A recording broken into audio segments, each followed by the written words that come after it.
Autre exemple d'action. C'est parti, bah écoute... Ici à Colmar. Bon, moi je cours pas. Assaut sur l'inspection académique. Nous sommes membres du collectif Sauvons l'école pour tous du Haut-Rhin. Et nous venons occuper l'inspection académique pour la soirée et pour la nuit. Presque un assaut d'amabilité. L'inspectrice d'académie.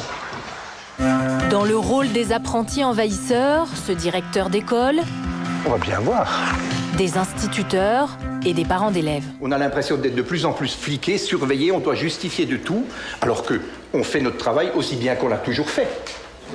Le but de l'opération, se faire entendre d'une hiérarchie avec laquelle ils estiment que les rapports se sont durcis.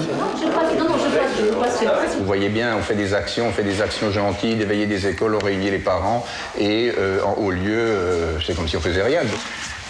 Bon, alors j'ai eu au téléphone Madame Brochet-Toutiri, qui est la secrétaire générale, donc on attend. Pour l'instant, nous sommes presque les bienvenus, quoi. Alors ils s'installent, Alors, le sac de couchage, bien décidés à passer la nuit ici. pour nous, la victoire, c'est que on revienne sur ces réformes. On n'est pas opposé à des réformes, mais il faut que les réformes soient faites avec les professionnels, avec les partenaires et avec les usagers qui sont les parents. Une hawaïenne et une indiana. Hop là.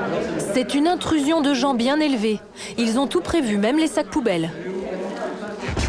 Mais à l'extérieur, une centaine de policiers sont appelés par l'inspection académique. On a simplement demandé à rencontrer l'inspectrice d'académie. Alors, monsieur, vous allez la rencontrer dans le cadre d'un rendez-vous.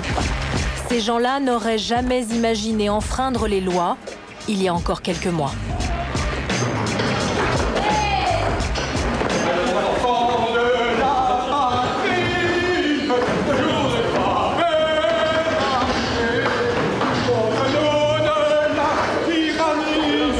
Ne pas respecter la loi est devenu... Monsieur, la résistance à l'oppression. On n'est pas dans un système d'oppression. C'est un système démocratique. Enfin, oui. Vous comprenez pas du tout leur action? Je suis marié d'enseignant. Je peux comprendre leur action. Mais la principale obligation, notamment d'un formateur, d'un enseignant qui enseigne la citoyenneté, c'est le respect de la loi. Et c'est pas seulement les 3000 qui ont le courage de s'afficher comme désobéisseurs, que le courage d'écrire des lettres disant qu'ils étaient désobéisseurs. Il y a énormément de désobéisseurs, beaucoup plus que Darcos ne le pense.